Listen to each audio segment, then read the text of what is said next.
My name is Danny Alex. I am your host here on Dimension Zero. And we got a bunch of stuff that we're going to do today. I'm going to take, you guys got question and answers. You want to do some chatting? That's what Friday fun day. I'm trying to think of a good, if we do Friday fun day, I don't know. You know what? When you're busy in the afternoon trying to get the whole show together, you just take the first thing that comes to mind. It's like, okay, you know what? We'll just work on it. We'll just keep it going. So, right. It's Friday. And guys, if you're at home, on the East Coast, we're like 7 p.m., 7:05. On the West Coast, it's 4:05, right? So a lot of people might be driving home. So I'm having a beverage. I'm having red wine for my Friday. You are more than welcome to have a beverage of your choice on Friday. I hope you are. I hope you're sitting in a comfy chair. Hope you're sitting on wherever. Maybe you're making dinner. You're going to put us on the background tunes and listen to some science conversation. Aliens. I got some other Dan Farah stuff. I thought Dan Farah is always fun, the age of disclosure guy, because he tries so hard to convince. Because he did his movie. He tries so hard to convince people that aliens. They always say, here's the differentiator.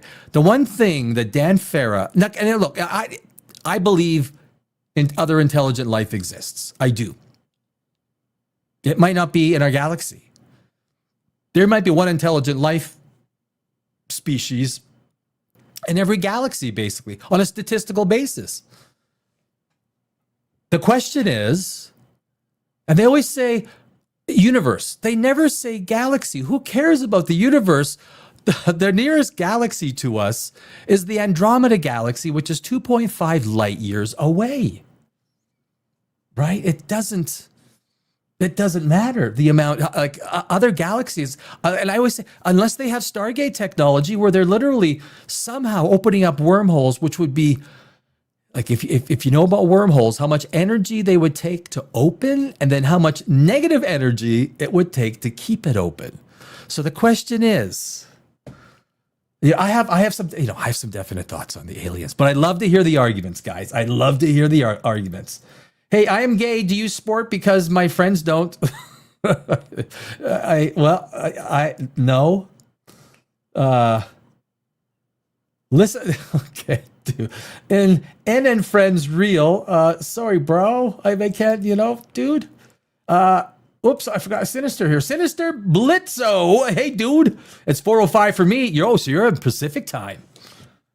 In my room, listening to a little Weezer. Hey, little Weezer. Mr. Yoda GT, it's simple. It's a Friday meow. Can I get a hell yeah for a Friday meow?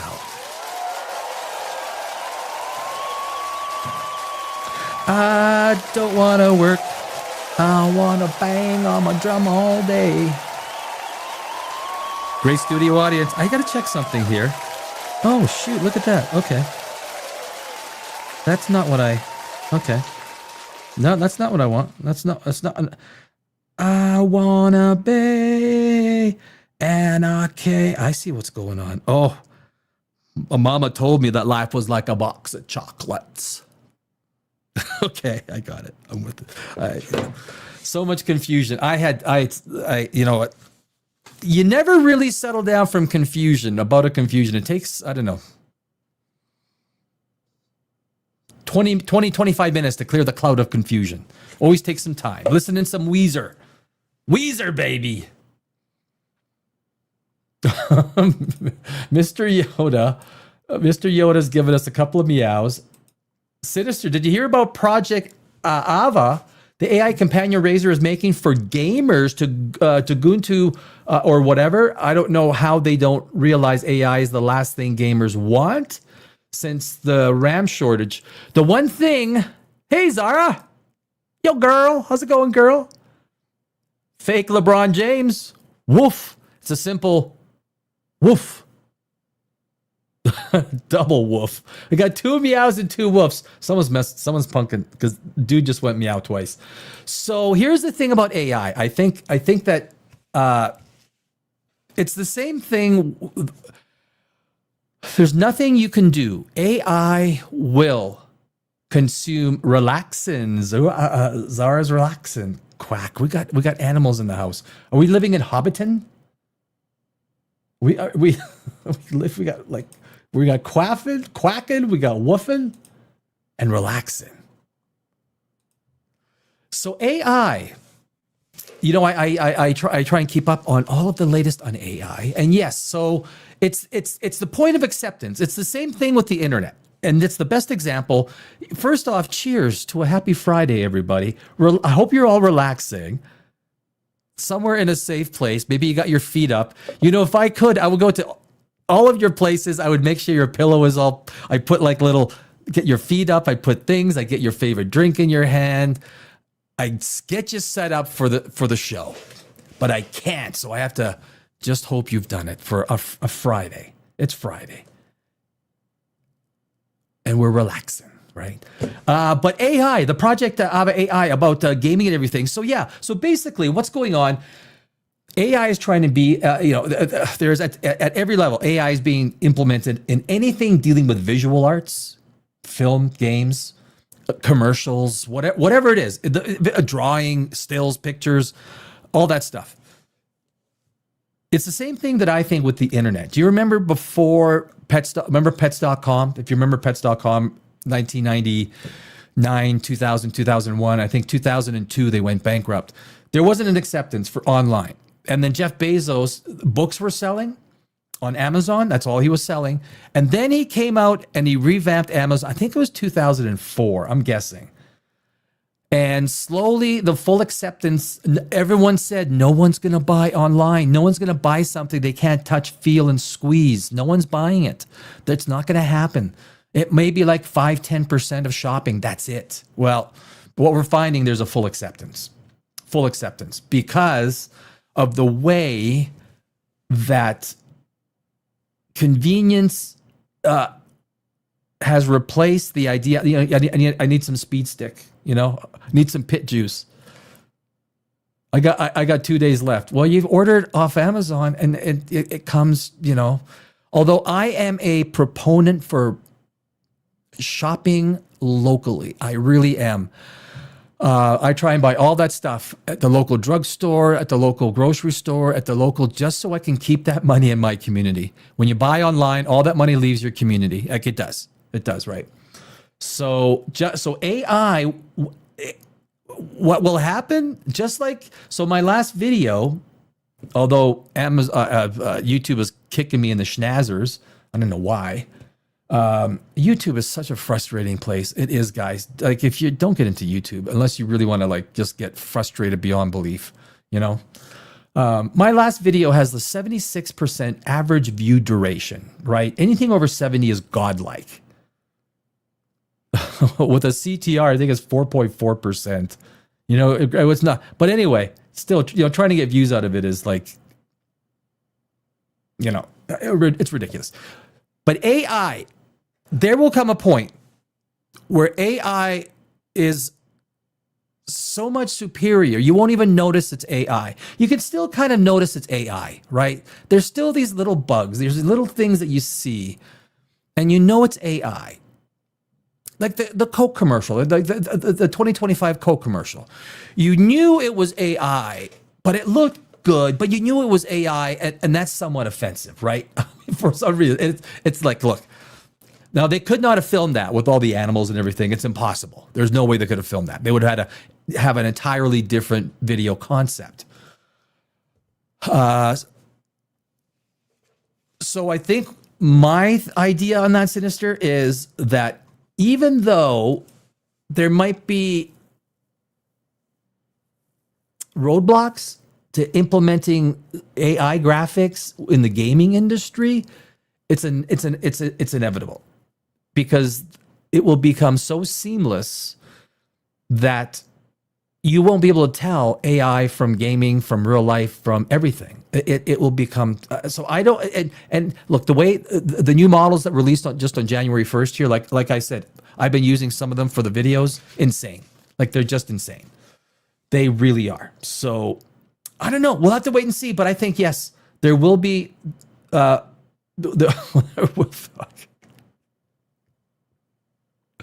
Am I AI? Yes. Yes, I am AI.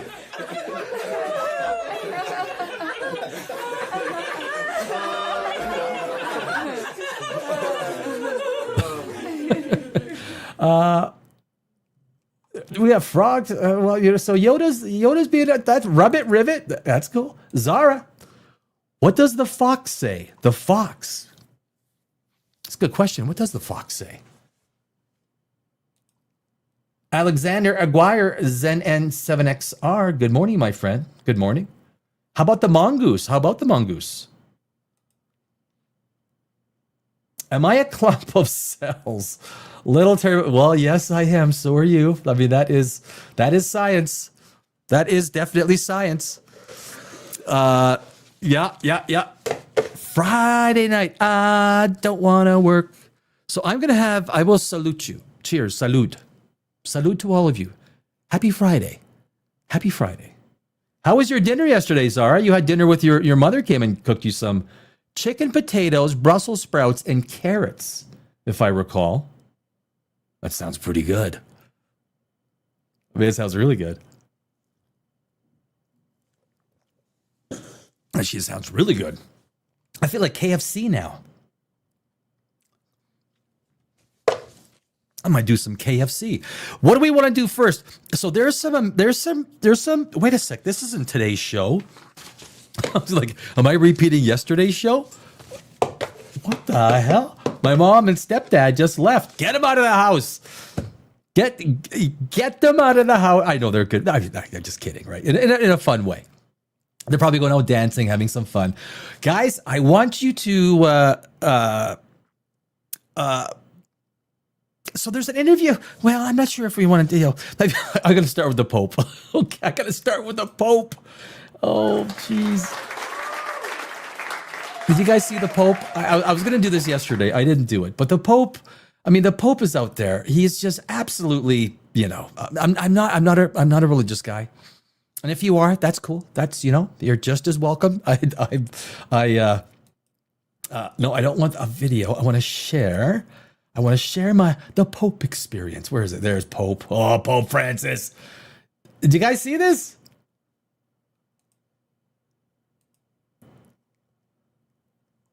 So the Pope,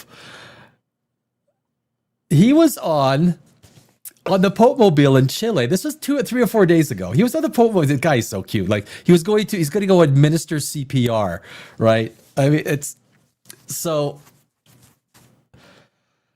So here we go. The Pope. This happened, and just watch.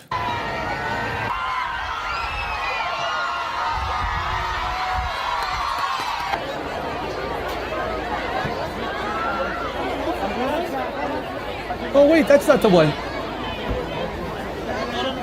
Oh, okay, that wasn't the one. Okay, I gotta get the other one. That's fine. You want to be like that? You want to be like that video? There. Okay. There we go. That's what we're gonna share. We'll share this one. This is the one. Okay. So he starts off. They put this. Yeah. Okay. This is the one. Sorry. Here we go. There he is. The Pope Mobile. Watch. There's a horse right there. See that? Female police officer, she fell off. Now, what we see next? We need some like hero music. The Pope, see that's the front angle. See, the Pope says, "Stop the gun." Oh, he's from Chicago. Stop the car. He gets out, he walks over, and the Pope is going to administer CPR. Like, let me see the Pope. Not alive. She's okay. It seems like look, you don't want anyone to get hurt. Horses are big creatures. But they really made a big deal out of this. And of course the Pope looks good because he's, God bless, he's doing God's work, whatever that is. So that's and I think this video was it's got a little bit more of the Pope. Look, see, there he comes. He's walking up. He's going. I give CPR. Move. Get out. Move. 1, 2, 3. Mouth to mouth. It's okay. The Pope got his personal physicians. No, he didn't. She went to the hospital. I think she's okay. The footage looks good. The Pope looked good. Chilean people. She's okay. She got to meet the Pope, right? Little hand on the forehead. If you're religious, it's a big deal, I think. This is this year. This is a few days ago. Zara, this is just a few days ago. That's the Pope. I don't think I can get copyright hit for this because this is, the Pope is all public. It's all public. So anyway, that's our man, the Pope, guys. Give it up. Look, I'm not a religious guy. I'm agnostic. I don't think the Pope ever means any harm. If it's like someone says, bless you. Yeah, I take it as a compliment. Someone means it as a compliment. Okay, I'll take it as one. I have friends that are religious. It's just not my bag. I'm a science guy, right? That's what we do. I'm a science guy. I don't even ask anybody because it's like really, I don't care kind of thing, right? What someone's, someone wants to talk science and we get into like the details or, some of the nitty gritty of, mathematics or astrophysics. I am working on Brian Cox, sitting down right across from me. Sit down, Brian. Sit down. I'll get you a drink of water. Sit down. I don't know. Happy Friday. Hey, doggy's in the house. Motherfucker. What the hell? Right on. I guess that hey, it's Friday, man. Doggy, do you have what is it, cranberry and vodka? Is that what it is? Are you enjoying one? A cranberry and vodka? Oh, hold on a sec. Oh, I missed a few. Sarah. Shade made me steak tonight. Did you tell her that I know a guy, Danny, who wants some steak? I love steak. That's like literally when I turn into an animal, like when it's like medium rare. When medium rare beef gets passed around under my nose, I'm like, I turn into an animal. I'm an animal. What year is this from? Yeah. A few days ago, honey. Doggy is giving a happy Friday to everybody. Everyone stay a while, relax. We got we got a little bit of alien. I want to jump into aliens. You guys do know what a real mind flayer looks like. So Stranger Things is not what a mind flayer looks like. That is not a mind flayer. Anyone who is mind you, if they used the Dungeons and Dragons mind flayer, they probably would have had to have paid some bucks because you can't really you can protect a particular version likeness of a monster. You can make a mind flayer make it look different, but you can't sort of make it look at the mind flayer. The mind flayer that I had on the thumbnail. There it is. There he is. Very, very scary. Very scary, right? That is a mind flayer, right? That is that's what the? How come it always does this? It doesn't do what it's supposed to do. But that is a mind flayer, right? A Dungeons and Dragons mind flayer, right? So if you're playing D&D, like the Stranger Things kids were, look, if you're going, okay. I know what you're saying. Danny, it's Friday. We're not in a hurry, We're not in a hurry. I do have this marked. See, this was actually from yesterday or the day before show, and I was going to do this, and I hadn't done it. So maybe I wasn't even planning on doing this today. But, guys, if anyone play Dungeons and Dragons, so I'm an old school D&D guy because I collect the old stuff from the 70s and 80s, right? Just like the boys from Stranger Things were playing. A Demogorgon, armor class -8. Right? The Demogorgon is a serious mofo demon. I'll get a picture of the Demogorgon. We'll get the real. Like, there's only one. It's the prince. Prince. He's known as a prince of demons. 200 hit points.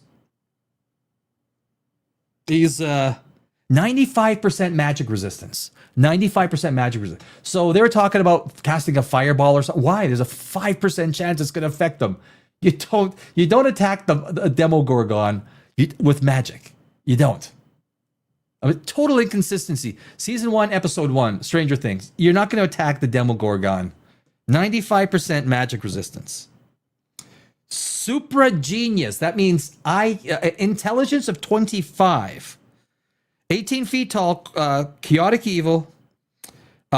His damage attack is all special. He has a hypnosis effect. Oh no, like, yeah. I mean, you're not unless you got 17th level fighters and clerics, and you're not gonna fight the Demogorgon.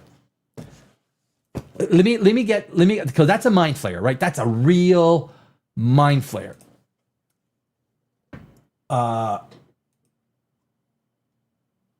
Let me see. Demogorgon D&D. Holy cow. I cannot spell. That's a pretty good one. Let me see. Let me get a good picture. The Demogorgon. And of course, they couldn't use. That's not bad. That's not bad.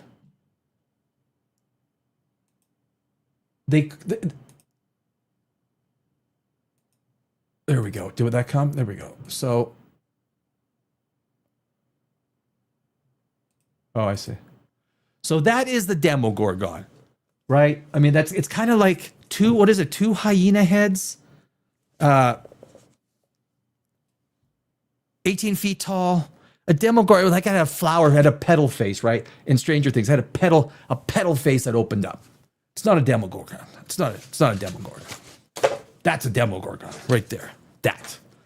And then, if I may, is that a good picture of? I mean, that's not a good picture of a mind flayer, but that is a D&D mind flayer, right? And a mind flayer attacks with psionics. It has mental powers. A real mind flayer. Oh man, I just closed the book. Oh man. Chirin, Leprechaun, Lizard Man, Medusa. Oh, that means I'm close. Next page. Nope, next page. Mind Flayer. Hit dice, 8 plus 4. 90% magic resistance. You're not going to do anything against a Mind Flayer. If you're playing Dungeons and Dragons, a Mind Flayer is, it's basically human size. I think maybe they're a little bit taller. They're lawful evil. They're genius level. Psionic ability is 241 to 3. The size is medium. Yeah, they're human size. But they will warp your mind. They will literally melt your brain. A real mind flayer.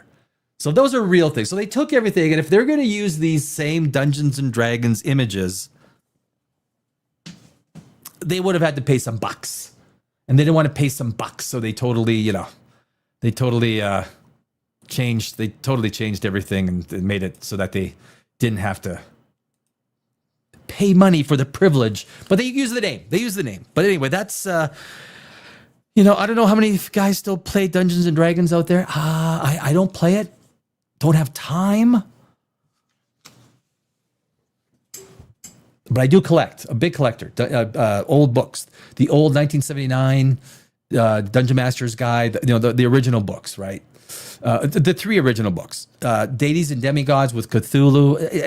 It's worth a little bit more money than the other ones. And then the white box. And if it's in cellophane, you want it original wrapping. That's the goodies, right? Those are the goodies in Dungeons and Dragons. So, I watched, before I went to bed yesterday, I actually fell asleep to Stranger Things. I'm watching season 1 again. And the biggest thing with Stranger Things, guys, the biggest thing if you go back and you watch season 1, you realize why you enjoyed, if you did enjoy season 1, why you enjoyed it. And you realize why season 5, and maybe even the other seasons, were a bit of a shit show. Because they didn't have the budget. What happens with TV shows and movies and everything, just like the first Deadpool, he had a $68 million budget. They didn't give him, for a superhero movie, it wasn't very much, right? And then they dropped it to $59 million. So it forces the director, the producer, the writers to write good story. So basically, when you're going through season 1 of Stranger Things, they're using like Christmas lights. I watched the episode I forgot what episode it was. She's Winona Ryder. What's her name? I forgot the names. She's got all the Christmas lights everywhere, and Will is, speaking through, and what's his name? Hopper comes over. He's the chief, and like there's a real character development, because the stuff that they're doing they don't have the bucks to do all this crazy stuff. So they have to rely on good story. And it's almost what Netflix should be doing.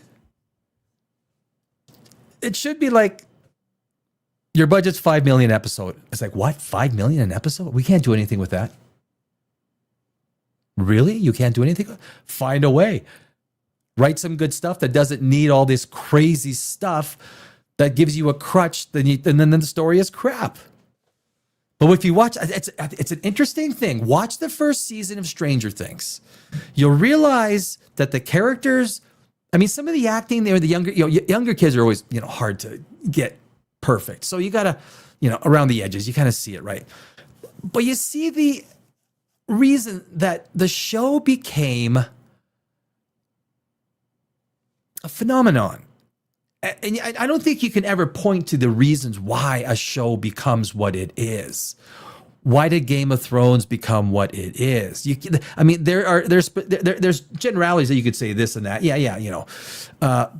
But the actual magic soup, if you could recreate that magic soup, then every show would be the same thing, right? Like Landman. I have to watch Landman. I started watching Landman. I know someone in chat mentioned that. But I read some in the chat. I was like, "What?" I'm gonna have to get some of these chats. But if you are somewhat of a Stranger Things fan, watch the first season again, especially with season 5 fresh in your mind, and you will understand why Eleven was much more of a compelling character. She wasn't breaking everything, moving everything. It was power used in very specific places, so you respected it. The whole upside down and the way they explained things had to be in very simple ways, not in high budget, a $2 million set creation. They had to rely on story, and it's the story that compels people, not the big elaborate sets and everything. So, oh geez, that's not real. 19. Since when popes are like from the 1900s? Honey, what are you talking, Zara? The Pope? I'm talking Pope Francis here. I'm confused. Obviously not a Roman Catholic, right? Obviously, right? Obviously not a. It's okay. It's okay. You don't.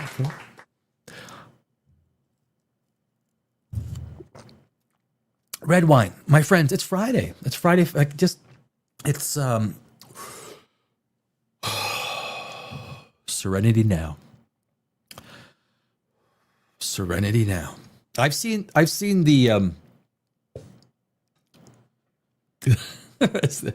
see that. I gotta get, okay. Where am, oh my God.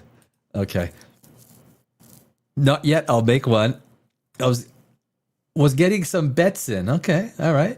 I thought the last Pope we had was 1970s. Zara, no, young lady. Young lady. We've always had a Pope. He's the connection to God. I don't know if it's by a phone call or meditation. Meditation, you see some of those YouTube channels, all they do is meditate. They have 1,000 people sitting there. That's the racket. I thought, why am I not doing a meditation channel? Okay, everyone, take your shoes off, take your socks off, sit down, get into something comfy. I'm gonna play some. Apparently, though, meditation. My best friend's father, he was Hindu. My best friend was from India growing up. So that's where I learned. I love Indian food. It's my favorite. Oh, but he was a meditation guy. He was also like a prosecutor. Very smart guy. Very smart, intelligent man. Well respected. But he a meditation guy. Deep meditation. But the meditation has been scientifically proven. This is true, guys. Scientifically proven to rebuild synapses and neurons in the brain. It is science. Diddy busted. Oh, geez, space alien. This is a family show. Kind of. Not really. I don't. Space alien. Oh my God. When they die, they replace them. Yeah, that's what they do. That's what they do, Zara. Oh yeah, it was Zara. Yeah, I should. That's what Zara thought. Yeah, they die. They replace them. They get they go into the Vatican and they vote, and you got the chimney with the white smoke and the black smoke, right? The white smoke means we figured it out, and the I do not like I like Do Not Disturb D&D. Well, that's a different kind, young lady. That's a different kind. And that's cool. I never played D&D. It takes commitment, right? If anyone out there has played, it takes commitment. It does. Supra, Ben Stiller's quote in the Tenacious D movie. Supra. Ben Stiller says in the movie, it's not supernatural, it's supranatural. That's like a whole level above super. Oh, you know what? I think you might be. It's not supernatural, it's supranatural. Supra. Holy tarot, just what the you guys, holy schmoly, hold on a sec. Have you ever watched that movie? One of my favorites. It's a cult classic. Wait a second, did I miss one? What's the movie called? Ben Stiller says the movie Supra in the Tenacious D movie. I have not. Have you watched that movie? One of my favorite cult. I have not. No. Isn't there a Star Wars character with a squid head? Oh, that is my first live sneeze ever. I normally control them. That came out of nowhere. Excuse me. Holy cow. Is there a Star Wars squid character? Nothing. It wouldn't be. Maybe in one of the bands.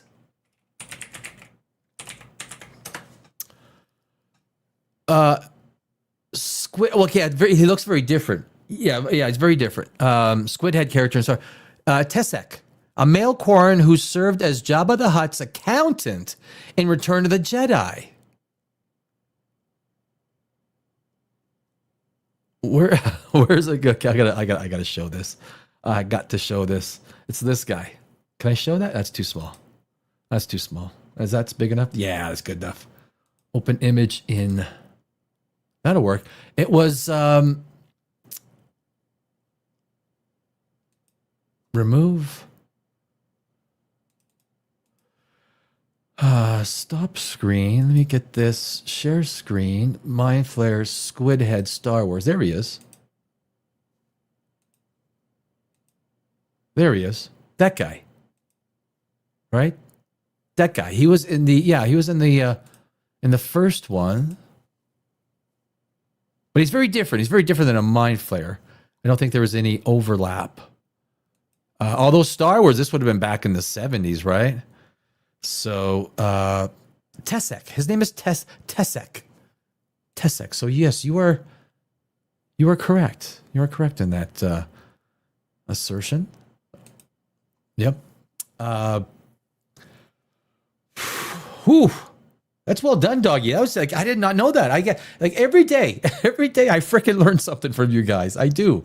It is impossible not to. Well, you know, by the sum of the parts, right? By the sum of everyone's brain, we're made just a little bit smarter. One. Look at doggy. All right. Tarot Destroyer is. Oh, geez. All right. We're not gonna. Yeah, no. Doggy. Yeah. I am. Okay. Oh, geez. Oh, all right. I think. Okay. My apologies, guys. All right. That's I don't do it often, but that was a ban and delete. So I apologize for that rude outbreak.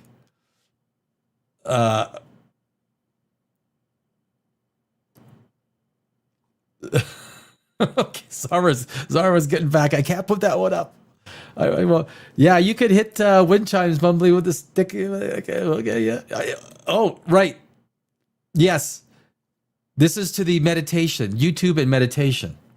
You could put, if you're doing like meditation videos, yeah, you could put hit wind chimes mumbling with a stick in your mouth and get 1,000 views. You could. Stay highly positive. That is good advice. That is very good advice. Why is my cup leaking?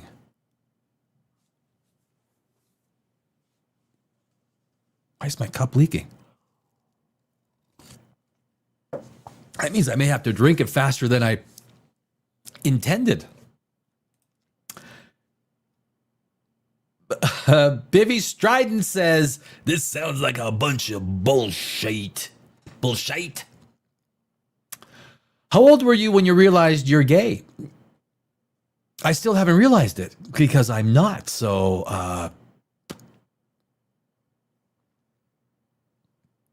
are you? There's nothing wrong with being gay. If you want to be gay, be gay. What do I care? Why should anyone care? Unless it's thrust in your face. Who cares? For you. God bless you. God bless us all. I bought the coolest snake ring that came in yesterday. It's gold with green eyes and it wraps around my finger. I put it on my wedding finger. Okay, Creative is in the house. Creative is having a birthday tomorrow, everybody. He is 43 years old. 43. I had a little sneeze a little while ago. Let me do this. Where's this? How come this isn't working the way it's supposed to? Okay. And then let me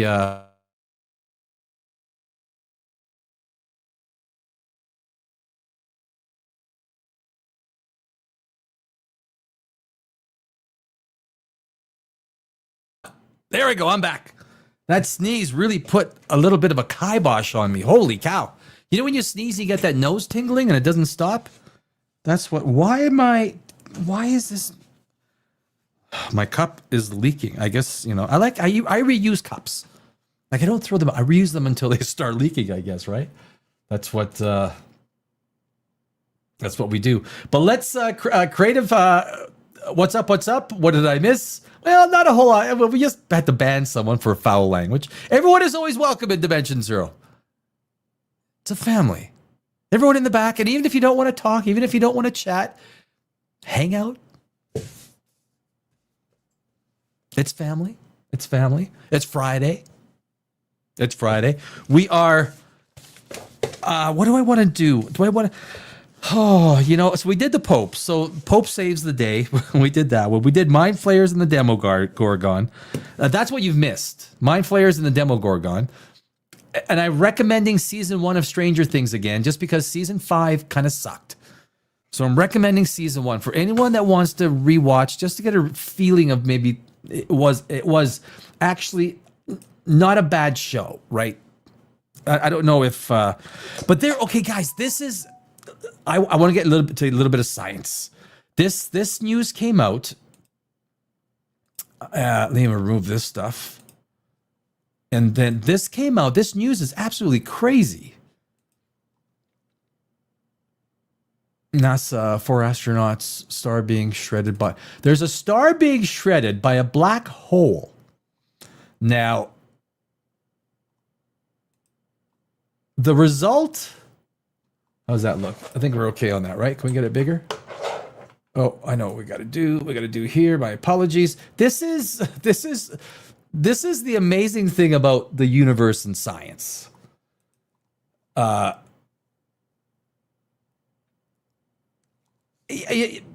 Because you're not even sure if this is even possible, but it is. It is. Superstar. A superstar being shredded by a black hole releases as much energy as 400 billion suns. Our sun. How many stars are in the Milky Way galaxy? 400 billion. So this event is creating as much energy as every star in the Milky Way galaxy. This was many times more energetic than any similar event and more than any known explosion powered by the collapse of a star. So basically, a black hole is tearing apart a star. And then the resulting aftermath, it is releasing as much energy as our entire Milky Way galaxy. That is freaking insane. Let me just get rid of this empty space here. There we go. Astronomers have witnessed a cosmic explosion that emitted as much energy as 400 billion suns. The event, which has been nicknamed the Whip It good, correct, that is a staggeringly powerful example of a tidal disruption event, TDE, and is a result of a supersized star being shredded and devoured by a black hole. TDEs occur when stars wander too close to black holes. The immense gravity surrounding black holes generates strong tidal forces that simultaneously squash and stretch these stars, creating strands of stellar spaghetti. The stellar pasta twists around the black hole like spaghetti around the fork. This is crazy stuff. Forming a swirling flow of gas and dust known as an accretion disk that gradually feeds the cosmic titan. However, black holes are messy eaters, and some of this extrastellar matter is blasted out from their parallel jets. Among these powerful and violent events, the Whip It, officially designated AT202, stands as one of the biggest cosmic explosions ever seen. We discover what we think is a black hole merging with a massive companion star, shredding it into a disk that feeds the black hole. It's rare and awe-inspiring phenomenon. Team leader Daniel Purley of Liverpool John Moores University in the UK. Even though we suspected it was still extraordinary. This was many times more energetic than any similar event and more than any known explosion powered by the collapse of a star. And again, this is a black hole eating a star that released the energy of 400 billion suns, which is the energy of our entire galaxy, the entire Milky Way galaxy.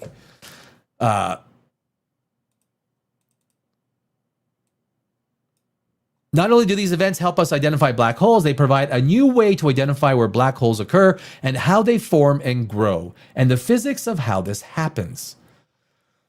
Let's see, that's not research is full of Whippet Liverpool. Further investigation, Whippet. Further investigation of Whippet revealed a powerful shock wave propagating outwards from the central source at around 20%. So a shock wave, as this black hole is eating its star, it's like its buddy. So you can see these two stars were probably a binary star. One of them goes black hole, turns into a black hole. They were friends for at least millions of years. There was probably a supermassive, fast-burning, blue supergiant or something. But now it's sending out shock waves at 20% the speed of light, which would be, 33,000 miles per second. 33,000 miles per second, or around 134 million miles per hour. Speed of light is 168,000 miles per second, right? So multiply by 0.2. Slamming into surrounding areas. That's around 90,000 times as fast as the top speed of a Lockheed Martin F-16 jet fighter. These shock waves dissipated after around half of an Earth year when they reached the outer bubble of the gas remaining from the destroyed star. So a star wiped out for probably an hour or two, you get the amount of energy of an entire Milky Way galaxy. So scientists don't quite have everything about the Whippet figured out. However, the team spotted helium moving away from the source at around 13 million miles per hour. This suggests that some densely bound structures survived the TDE and is moving toward our position at 750 times. Anyway, that becomes a little bit of the key thing. The key thing with all that is that the amount of energy released, right? It is insane. The universe will always surprise us. One of the biggest, I ponder, I think about dimensions, right? Dimensions. I want to spend more time talking about dimensions too. The idea of dimensions. What are dimensions? Spatial, temporal dimensions, fourth dimension, two dimension. Can you have the channel's name is Dimension Zero. We are zero dimensions here. We have no dimensions. So either dimension zero is the epitome of power or the absolute epitome of no power. I don't know which one it was. That's why I call it dimension zero, because basically we could almost talk about anything we want, from movies. Guys, that was the big news. Did you hear about in Minnesota? Did you hear the Minnesota news? They were moving money to Somalia. They're $1 million suitcases with cash, $1 million in suitcases. They were moving. They took it to the airport. I like to bring this to Somalia. Can you ship, please? Yeah. What's in it? These $1 million. They shipped in suitcases over $350 million per year. Do you guys see this? I mean, Waltz isn't big. I'm telling you, man, there is a criminal referral going out to the governor of Minnesota now. Like, I don't like to get political. I don't. But this is freaking crazy. This is crazy. Like, it really is. Cheers. Happy Friday. I don't think, you can't really, I apologize. Here we go. Happy Friday.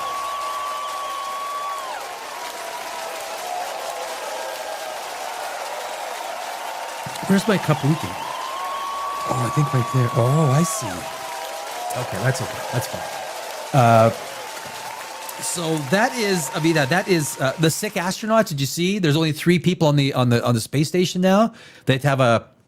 I mean, I could pull up the. It's not really a I don't want to read. I don't think it's worth a read, but it is an interesting concept. The first time you had a medical emergency, and people were evacuated from the space station. There's only 3 astronauts in the space station now. What happens if they're on Mars? What happens if they're on Mars and you have a medical emergency? You don't have, not like you can go, hey, where's the nearest hospital? On Mars? Well, it's just down the street and you go down that way. It doesn't happen. On Mars, you're like, you got to have a surgeon, appendicitis, right? What happens? I guess you would probably want, if you go to Mars, you probably want, tell me if I'm wrong, you would probably want to have your appendix removed. Preventative surgery, right? Preventative surgery.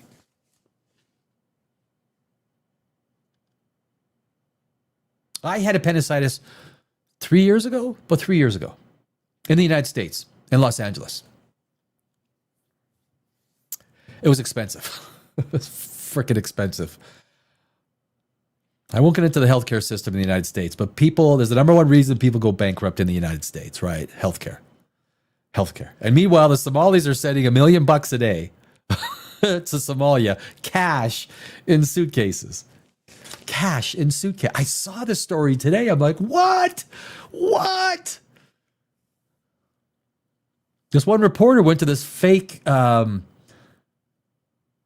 supposed to be providing some sort of a services. She's sitting there knocking on the door, like no one's home, but it's got a sign up, and they were receiving $14 million. Oh, guys, the U.S. government is as dumb as nails. Like it is shocking. It is shocking.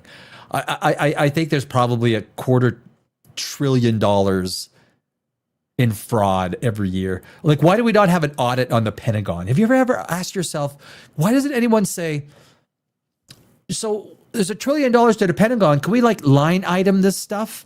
Can we just take a look and see where this money is going? Can we line item? You guys know the United States government has one bank account, right? One bank account. It all goes into one bank account. Everything.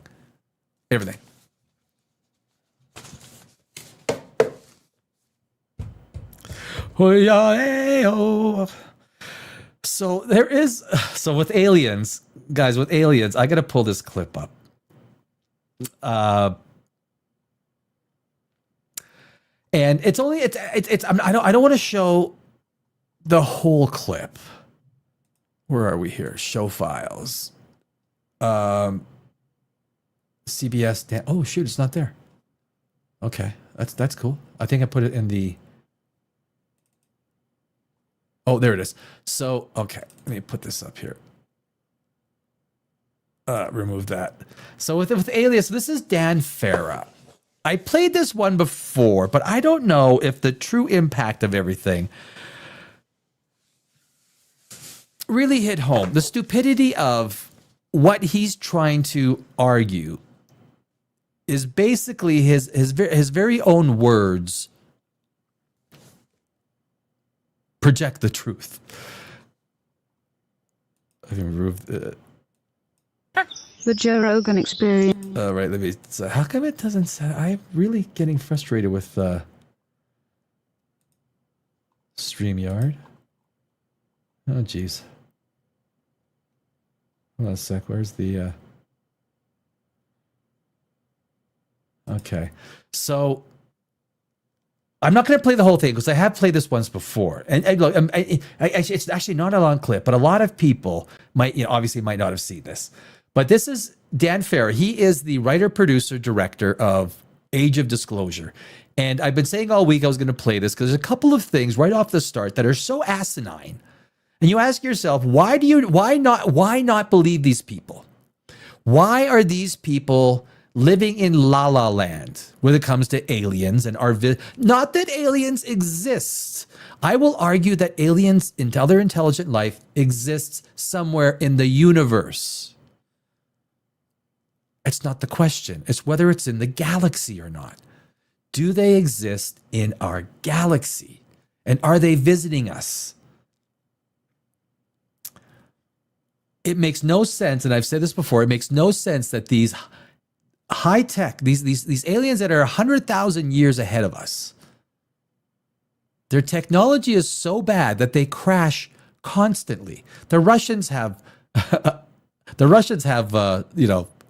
ships that they've collected. The Chinese have ships that they collected. The Americans have ships that they've collected. But that's all. No one else has it. No one else has ships. Just, 3 countries apparently. And the ships always crash in the right place. So it's not like in the middle of a street, like it goes crash landing in the, streets of Portland or, oh, look, and right there in Los Angeles Street, here in Los Angeles, it seems to a big craft is they always crash in the perfect place that no one can, there's no proof, there's no visual proof, there's no nothing. It's always so convenient.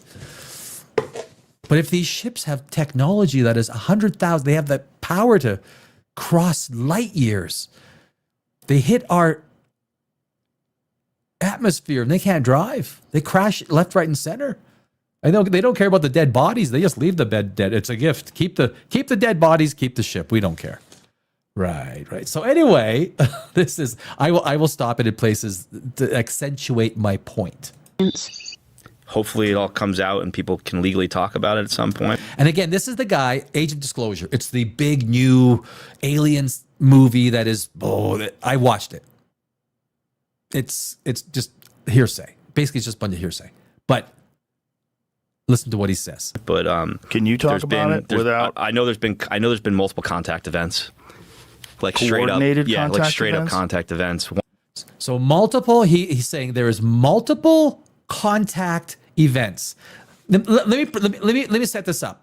If you walked up to an alien, right, eye level, or maybe a little bit taller, tall and slender, what would you remember? So you spent a half hour with an alien talking on a tarmac with an alien creature from another planet, a different alien species, and I asked you, what did they look like? You would probably give me some specifics. Well, so they had 4 eyes. They had large ears that wrapped around and went down around their neck. And they didn't even have a neck. They came on straight. And then their shoulders were broad, but then their torso was thin. Like, you would give details. If you had if you literally saw an alien, the description would be somewhat specific, right? You would start at the face. It didn't have a nose, but it had like 4 eyes and 2 mouths. What looked like 2 mouths and some tentacles that came out, or you would have some, whatever the description is, you would give some specifics, right? You know someone is lying when they say, yeah, it's like tall and slender. Let's keep going. One of them is revealed in the film, actually, but there are more. There was this.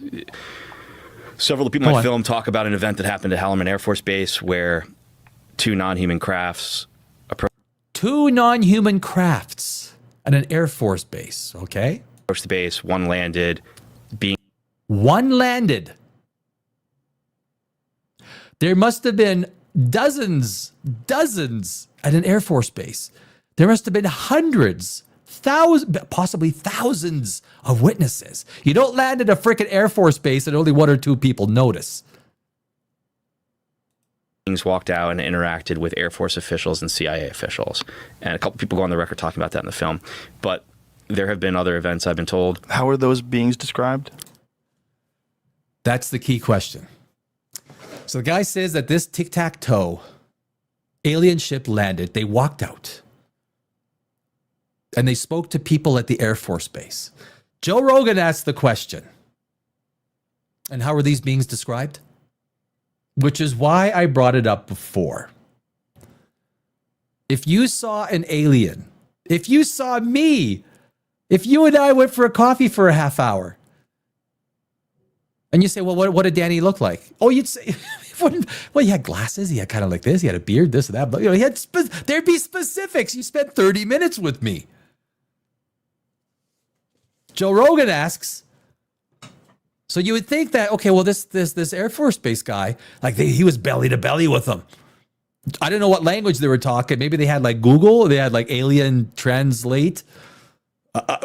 Did they talk? What was the meeting for? What was the conversation? Did they have Translate? Was there like, did the alien get out and say bike racks at 6? Meet me at the bike racks? What did the alien say? Like, you must have some specifics. You met with a frickin' alien from another planet. And Joe Rogan asks, what were they described as? They were described as tall, slender, humanoid.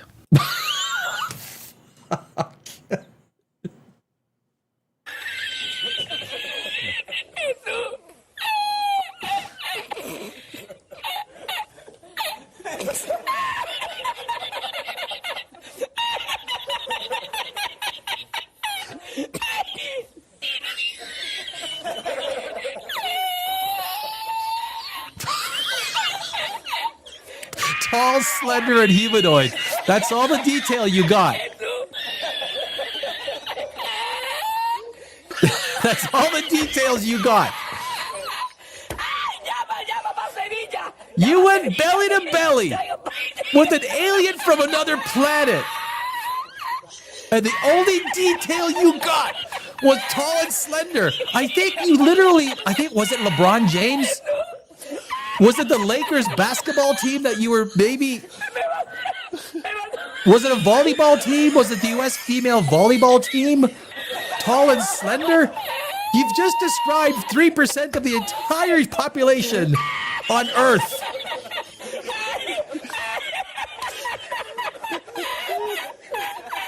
What a fucknut.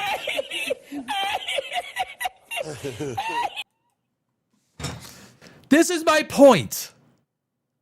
Right there, you cannot take anything this guy says with any amount of credibility.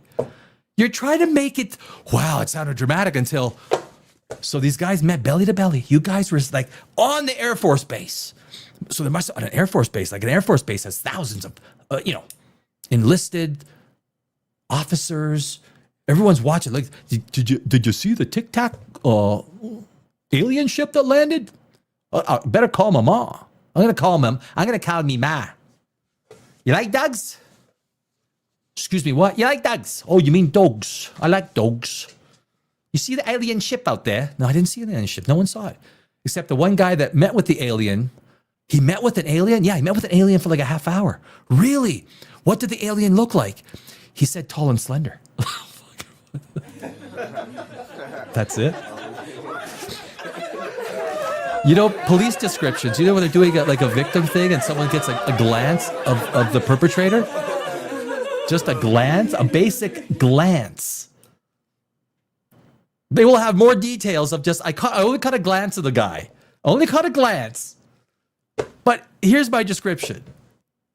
This guy met on the tarmac, belly to belly, face to face, with an alien. What do you look like?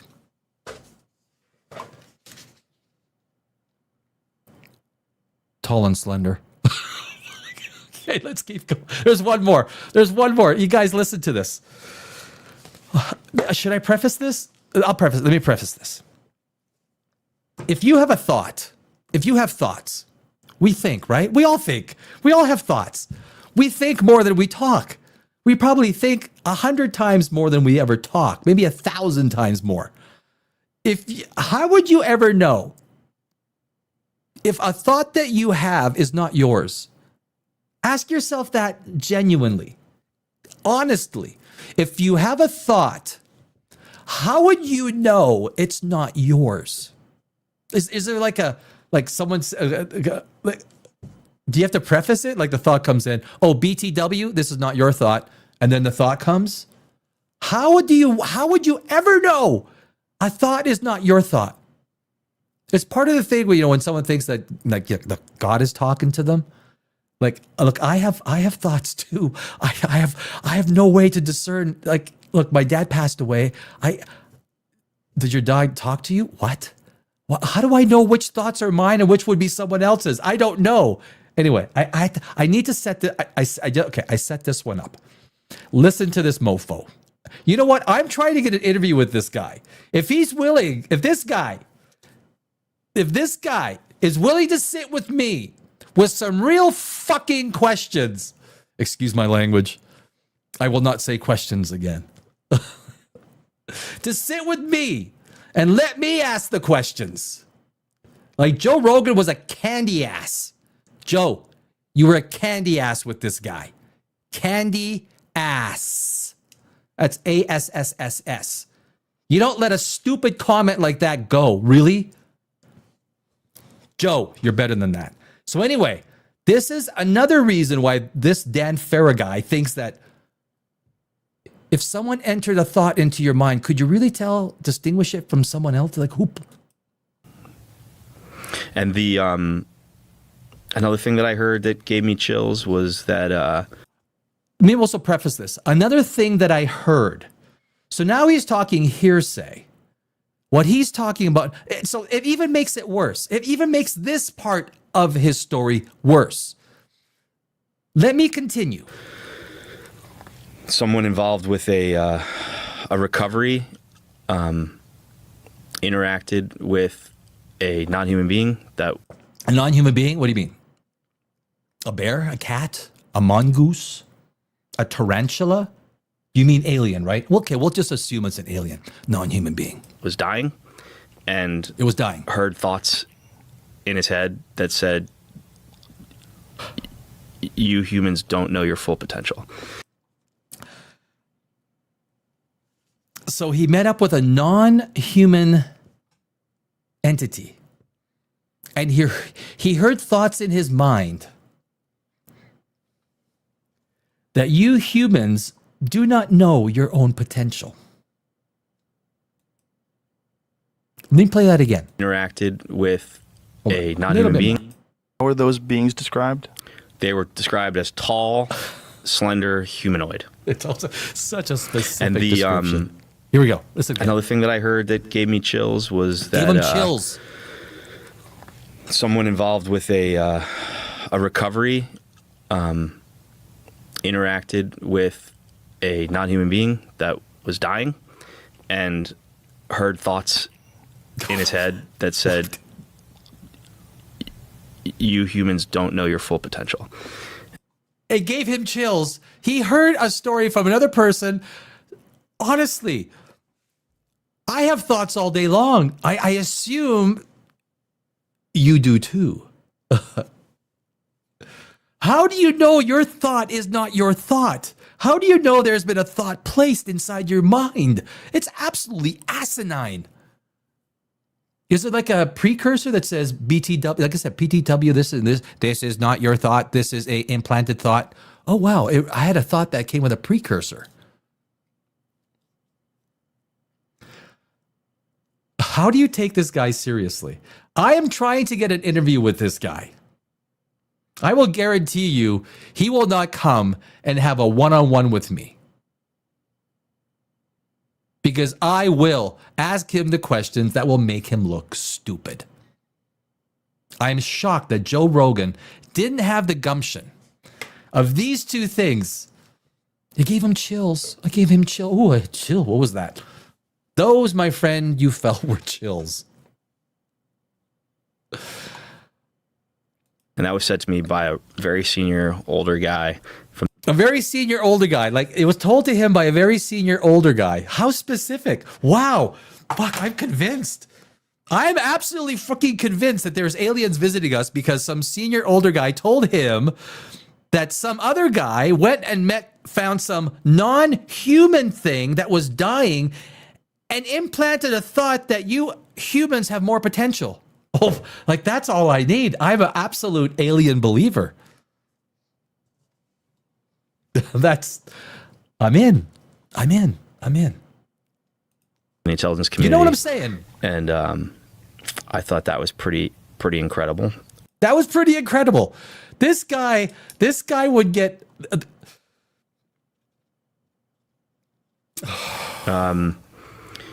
Also, just the extent to which the legacy program is real. This isn't like 50 guys, sitting in a quiet, dark room. You're talking about a massive program with thousands of people going to work every day and dealing with this.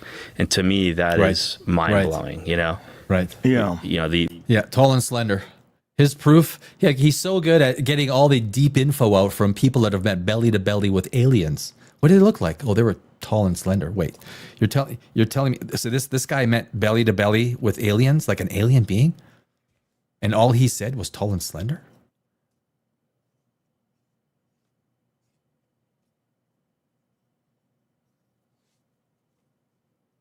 That's the guy next to you at the pizza place, on a Saturday night might be working on this during the day, Right. The guy who, the other father at your kid's Little League game. Yeah. This is what he deals with, right? The fact that is a thing, and we had a similar dynamic for the Manhattan Project. There were all these people working on it, and they kept it secret, right? And their neighbors and friends didn't know. Who cares? What does this have to do with anything? Now they admitted. There's another video. I'll probably play it on Monday or Tuesday. Another video where they're talking about that private industry has more Lockheed Martin, BAE Systems, these private military companies are in possession of more alien spacecraft than the government is. And none of it's gotten out. None of it's gotten out. All of these alien crafts with 100,000 years, they're ahead of our time. They got anti-gravity. Like they will literally try and convince you that these aliens are the most stupidest drivers in the world. Their ships they don't work worth a crap in our atmosphere, but yet they are traveling thousands of light years across space using warp technology. Like one astrophysicist in Age of Disclosure discusses how, and they show a warp bubble they're creating a warp bubble within our atmosphere. They can create warp bubbles. They have anti-gravity. They have all this stuff, but they can't fucking drive. They crash. Oh my God. What are we talking about?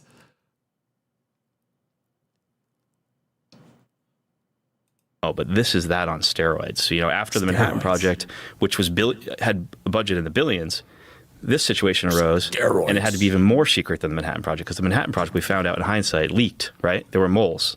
Right. So we needed to make this even more secret and give it more money and more resources and more, counter intel. And more threats. Which is counter intel, yeah. Yeah, I mean, threats if you... Joe Rogan is so disappointing in this, so disappointing. You know what? If you're going to discuss stuff and you're going to make exaggerated claims or just extraordinary claims, come back with extraordinary questions. Joe absolutely failed on this. I will try and get this Dan Farah guy. You want a real interview? You want to set up your arguments against basic science? Maybe perhaps as a English major, at least with the words that he tries to espouse in his definitions or explanations. I had to show this again because I'm sorry guys, this is what the bullshit is. You go belly to belly with an alien. How are they described? Tall and slender. Wow. That's detailed. That's detailed. Anyway, so you know what? It's Friday night. We're going to have some fun. We'll end it off with a nice shot of Mr. Joe Rogan. Good guy, Mr. Joe Rogan. Yeah.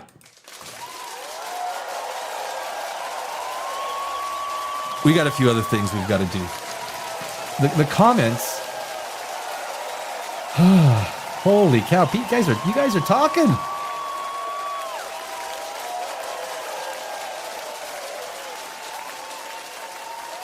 You guys are talking. Smokey Wise. I heard Chuck Norris typed in a chat one time, and the growers went to zero and live stream ended. We all know what happened. Do we? Oh, let me fix this. Guys, it is Friday night. Is there something you guys really want to talk? Disco Joe is back in the house. He probably smoked. There's a lot of comments. I can't get to them all. But have you ever heard of Kevin Hainline?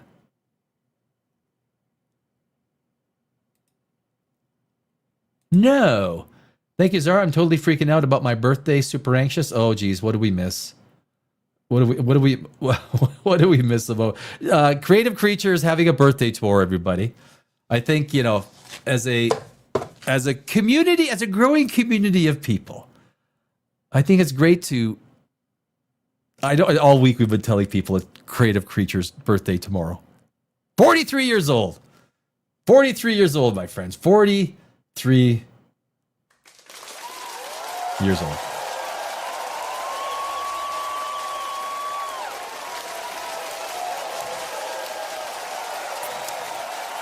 If you see an alien tomorrow, you better come up with more than just tall and slender. You're just describing LeBron James. That's all you're doing.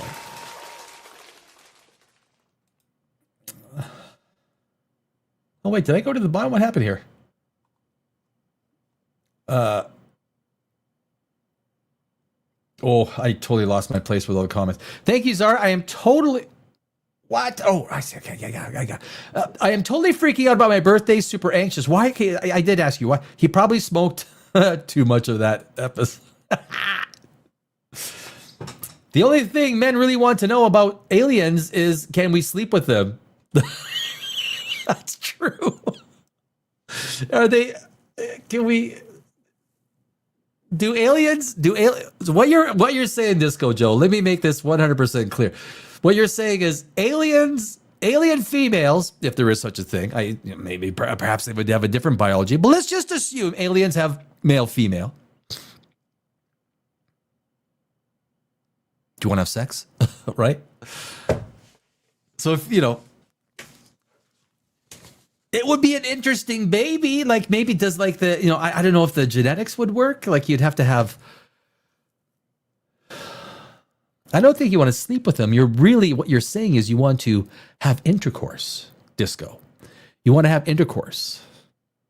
Let's just be right. I mean, I think even a female would. Look, females, I've seen videos. Females have crazy freaking fantasies. Crazy. Zara, you guys have crazy, like you do. Like there's that whole book with the Minotaur or something like that. Fornicating with a Minotaur. You don't know, right? I have women. I tell you, you think men have crazy thoughts? Women. If you could read minds, women's sexual thoughts would probably blow a guy's head off, right? Like a pimple. We'd like,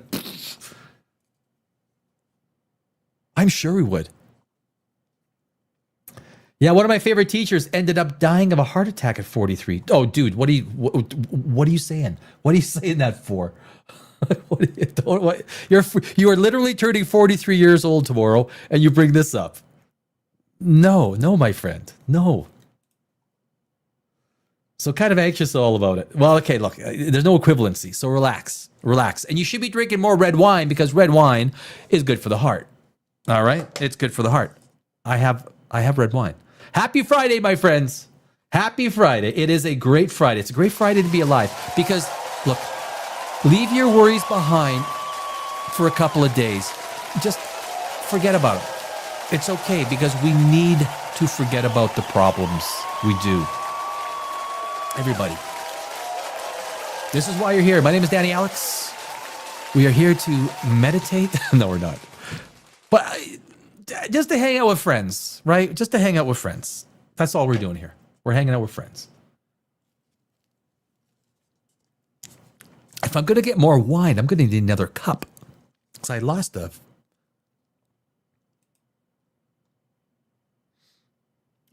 I like this. Watch, the aliens are all the weirdos from Hale Bop. The leftovers, the ones that didn't take the purple liquid, right? Disco Joe 8. I will admit I totally would with those blue tentacle head alien chicks from Star Wars. I might too. I might even do it with the Avatar ones, right? I mean, those are big girls. That's tall and slender. I think what that Dan Farah guy from Age of Disclosure, I think he probably watched, he probably was watching an episode of Avatar,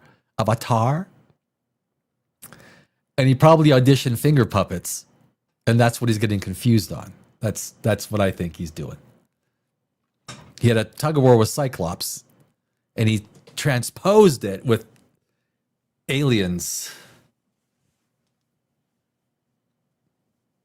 Ooh, do you hear that? My shoulder cracked. I got bad shoulders, man. I got really bad shoulders. Disco Joe. Oh, thank you for the super chat. Happy Friday and happy birthday, Creative. Cheers from Disco Joe. Absolutely.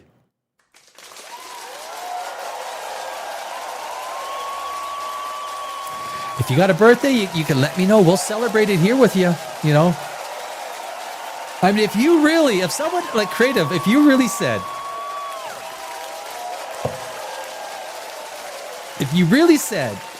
I'm staying at home tomorrow night, I don't know what I'm going to do, I'm going to hang out, and you said, Danny, would you go live for an hour? I probably would. Like, I seriously. It's just the kind of, you okay going live for an hour? Yeah, okay, fuck, I'll go, yeah. What time? We'll go live. We'll get some friends together and we'll freaking hang out. I think that's what, that's what we do as peeps. Thank you, Disco Joe. Very look, anytime anytime that, I see. Every time I learn a little bit on this StreamYard, it's very difficult because you're trying to do everything yourself, right? So it's definitely very difficult, but or it's kind of not difficult. I guess in a way it's good because you got to perform. On top of performing, you need to keep everything kind of together, right? Like what's next? What are you going to do next? Are you going to have a little conversation with people? Chit chat. I really, because today I think I like Friday having a little bit of content, and I like talking with people. I always love talking with people. I love listening, and then I genuinely do. Everybody. So if you're here at Dimension Zero and you always want a place to kind of hang out and just relax and feel like you're with peeps, I really hope that that's what this channel is. Even though we are science fiction based kind of thing, and I think I'm going to open the channel up a little bit. Just kind of like I don't want to go deep into politics or a few other things. I do like talking movies because I am a screenwriter, so I do love that. I love others' opinions. On a movie that maybe I don't like, I'm very interested why someone does like it. What experience, like Superman, I thought was a terrible movie. Some people do like Superman, but what was it? On a very maybe cursory view of a movie like that, you might enjoy it. And I do understand. But I think that's kind of like pop culture is such a powerful thing, and science fiction is a powerful element within science fact. It is. Like I don't like. Do you guys? I maybe even on Monday I'll play some of this stuff. The Starfleet Academy. Have you guys seen the Starfleet Academy? Do I dare even show you guys some of the why Star Trek is going in the shitter? Have you seen the latest trailer? The latest trailer from on January 15th, Paramount, a new Star Trek series. Star Trek. The new trailer has 64,000 views. It's been out for 4 days already. It only has a brand new trailer. It's 64,000 views. A Star Trek. I am a Star Trek fan of the GOAT series, right? I love the original. Anything with Captain Kirk, William Shatner, Star Trek: The Next Generation. Why? Because they made science fiction writers, science fiction ideas, science fiction concepts formed the fulcrum of everything that happened, right? All these concepts from Q to the idea that, what was it called? The Chasers? Someone brought up the Chasers, the idea that why is all humanoid life similar in Star Trek? There's a reason for it. As a matter of fact, I think that's my next video that I want to do on the long form, on the production side. But if you look at, oh my God. And then you look at the New York premiere. The gal that was asking all the questions as they went onto the red carpet. I'm firing myself up. I might have to. I might have to. You look like a Planet.Mooney. You look like a Manon from Cat's Eye. Manon from Cat's Eye. Thank you. Oh, thank you, Disco. Creative. It's their secrets revolving around psychology. I'm like a super amazed by people like Darren Brown, mentalist, that seem to know way more than most psychologists. Disco Joe, Shane, same here, bro. We're getting some consensus. I like consensus. Doggy, I love Star Trek, but there hasn't been a good series in a while. Doggy, there hasn't been a good series in years. Since the 90s. Look, Cisco Deep Space Nine had some interesting stuff, I think. I think I remember because I always play. It always came on Sunday nights, I think, right? Deep Space Nine. I'm gonna. Oh, that's it. Okay. I'm gonna. It's somewhere. Okay. I know it is. Where did I put it? Video file. I think I did. Is it in downloads? Movie trailer nostalgia. Looking back at the classic. No. Yes, it is. Okay. Oh my God. Okay. Okay. I'm probably going to do this next week. But you ask yourself, what makes a great science fiction show, science fiction movie? If Gene Roddenberry, ask yourself, if Gene Roddenberry saying, hey, at least Disney didn't get their dopey hands on Star Trek. No, but Paramount did, my friend. Paramount's got it. Voyager wasn't bad. I didn't watch Orville. Voyager. I should watch a little bit more of Voyager, but I was already getting dismayed. But if you take a look at it, this is so. Starfleet Academy. Understand that if Gene Roddenberry was still alive and he saw this, he would probably be like, this is Melrose Place in space. It's all it is Melrose. And there's two interviews in particular that I think are absolutely disgusting. And this is Gene Roddenberry, may you rest in peace, my friend, because the brilliance that you gave us in Star Trek has not been maintained. This is what happens when people who are not science fiction. I'm a science fiction screenwriter. I love science, right? So I'm good at science fiction. I've won many awards. The directors, the writers, the producers, all these people have no desire, inkling, fascination with science.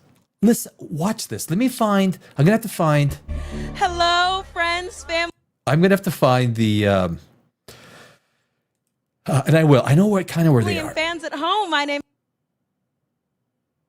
There's two interviews. They had to bring Bill Nye, the science guy, in just to give a little science, a little bit of science.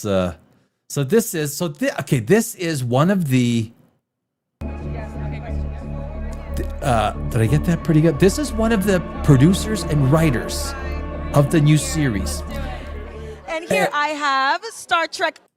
And you tell me, is this a person who is at their fulcrum? Oh, let me move this. I got to fix this.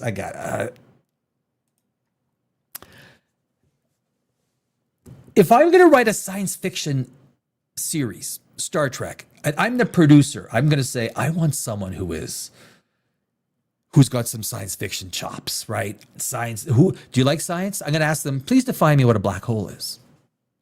Have you heard of Ton 618?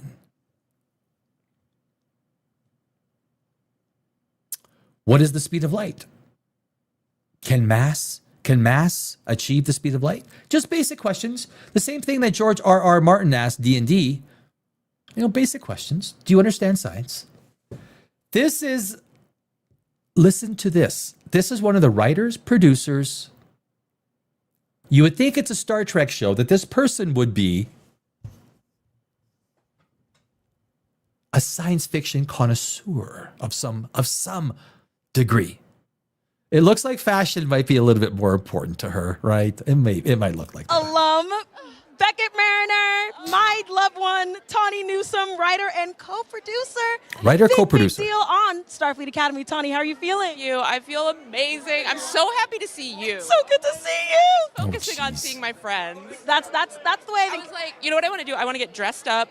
I want to see my friends. I want to drink 3 martinis. It's already sounded like a Star Trek series, isn't it? That sounds like Star Trek. Oh my God, he looks so good. What are you wearing today? What are you wearing? Star Trek. This is Star Trek. Can you imagine Leonard Nimoy walking down there? It's like, what the The hell? What did you guys put me into? This is a Star Trek. This is Melrose Place. This is Melrose Place in space. And I want to not remember my middle name. I don't even know your middle name, so we're on a great start. Don't tell me, it'll be a surprise. Okay, let's talk Starfleet Academy. You have a writer credit, you have a producer credit. What are you excited for fans? Very science fiction orientated, right? Very science fiction oriented. She has obviously spent an entire lifetime enamored by looking up at the stars, wondering about what lies at the edge of the universe. If you're going to write science fiction, you need one thing. People who love science fiction. This is the problem. These are people that love Melrose Place. These are people that love teenage drama. Let's continue. And Trekkies to know about this new batch of cadets. Starfleet Academy has been such a huge part of the Star Trek franchise. We're finally getting a moment to talk about it. What are you excited to share to fans? So you would think, right? This was Gene Roddenberry. What are you excited to share with fans? Well, we are going to new planets. We're going to explore new ideas and new concepts of physics, and we're really going to merge that with the characters and everything. No. It's much more simpler. No. I am excited for the fans to dissect absolutely everything that they hate. They will do that. Because it is a Star Trek rite of passage, and we know y'all are going to do it, and you're allowed to do it, because that is your right as fans. Say whatever you want. We love it. I love it. The cast is so... I would love to ask her about old episodes of Star Trek, like Captain Kirk. What do you think of Leonard Nimoy? Did you like Leonard Nimoy? Did you think that Bones was one of the most, compelling characters? Tell me about what you thought of Bones. She'd be like, what about Scotty? Did you like Scotty? So incredible. It's such an incredibly warm, smart group of writers that came together to make this that I'm just... There's no mention of science fiction. Nothing. No mention of science fiction. Let us continue. It's like, we can't miss. We can't miss. We can't miss. Oh, girl, we can't miss. Fuck, we just can't miss, girl. With you in the room, nobody can miss, I ain't say that, but you... I did, and I'll say it 1,000 times, because I love my friend and I'm so proud of her. This is fucking Star Trek. Are you getting what I'm throwing down? This is Star Trek. Listen, I'm not going to keep up too much of your time. Thank you for coming. Thank you for... What time? Just, I don't know. Apparently... Okay, This is Star Trek. Here, let's do rapid fire. Quick superlative game. You write for all the cadets and the kids. Who do you think is most likely to break character during a scene? That's her question, right? Who do you think is most likely to break character with a scene? Not anything with science fiction involved. There's no, right? It's just all Melrose Place shit. It's just all Melrose Place shit. Oh, I haven't been on set that much. Pass that on. I'll make sure to tell him. A lot of people to talk to. Oh, shit. They're My gonna apologies. do it, and you're allowed to do it, because that is your right as fans. That was my fault. Say whatever she you said want. that she We hasn't love been it. I on love set it. very much. The cast is so I hit that incredible. and moved it back. It's such an incredibly warm, smart group of writers that came together to make this that I'm just like, we can't miss. With you in the room, nobody can miss, She hasn't been I on ain't say set that, but you... I much. did, and I'll say it 1,000 times, because I love my friend and I'm so proud of her. Listen, I'm not going to keep up too much of your time. Thank you for coming. Thank you for... What time? Just, I don't know. Apparently... If you haven't been on set much, why? Quick superlative game. This is all about fashion. This is not. There's nothing about science fiction here. Nothing. There's nothing about the love of space. I haven't been on set that much. They're all Nothing. pretty locked in. Carice Brooks is... I was also going to say Carice. Carice is a straight up fool in the best way. So I feel like she'd be cutting up a little bit. Because that's all we want to know, right? We just want to hear the behind the scenes schmut talk, right? We don't want to hear anything about the series. This is the mindset. This is everything dealing with the mindset of these people. Maybe Paul, maybe a Paul Giamatti. Does he mess around? I would love to see it. I would love. That's what I would want. Utter Is I want bullshit. Paul This to be the one series- messing around. This series is going to I'll make crash sure to and pass burn that on. I'll make sure to tell him. so bad. I think probably me or Rebecca. Rebecca, she's a big old trickster. I love her down. She's gonna hate that I said that. Love you, Rebecca. Yeah, but I'm gonna keep interviewing folks. It was so good to see you. Thank you for your time. I'm so proud of you. Like This is science fiction, right? This is what, could you imagine Star Trek looking like this in the 1970s, 80s, or 90s? Did William Shatner show up? No. There's no freaking way he would. Star Trek. Isn't she the best? I'm having such a good This is time. what They Star should have Trek never has let me do become. this. Melrose more people coming Place. soon. Stick around. Don't go anywhere. And then the other interview, this is even better, guys. This is even better. Oh, there we go. Oh, this is so good. You tell me this, so you would think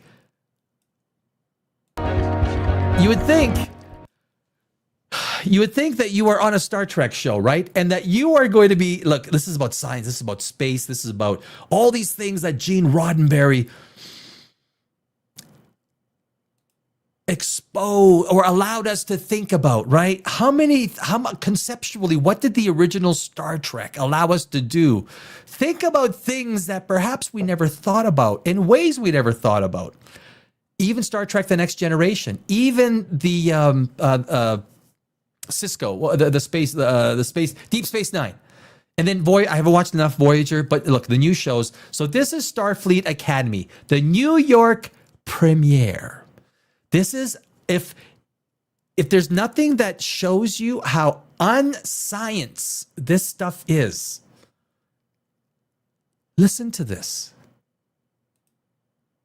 I'm here with two of the stars of the show, Carice Brooks and George Hawkins. Yeah, we are. Now, I will never judge someone by their appearance, right? You're not going to judge someone by, it's the content of their words. It's very Or actions. Sorry, it's or actions as well. Yes. Very exciting. We're having a great time. So you are two of the cadets on the show. We have Sam and Dharam. I am so excited for the world to meet these two characters. What is something that you want the fans at home to know about your two characters before they even see the show? We have people watching in the theater and we have folks watching on YouTube. So what do you want them to know about your characters? So you would think it'd be something about science, right? It's Star Trek. It's Star Trek. Even Chris Pine would probably come out and say something deep about the Captain Kirk, the character that he's playing. You would think, right? I want everyone to know that Sam is a very sweet girl and she has good intentions, and I want everyone to take care of her. Yeah. You want everyone to take care. What do you want me to do? Is that your answer? Can you put it into a form of a question? Patience. Just give him a second. Yes. Please. These are baby cadets playing someone who is both 17 and also a newborn somehow, and someone who is... Again, nothing about science. There's still nothing about science. There's nothing about the science of Star Trek. There's nothing about the science fiction, right? There's nothing about science fiction. This is Star Trek. What they've created is Melrose Place in space. This is the acolyte. This is the acolyte of Star Trek. Have you seen the acolyte in Star Wars? This is the acolyte.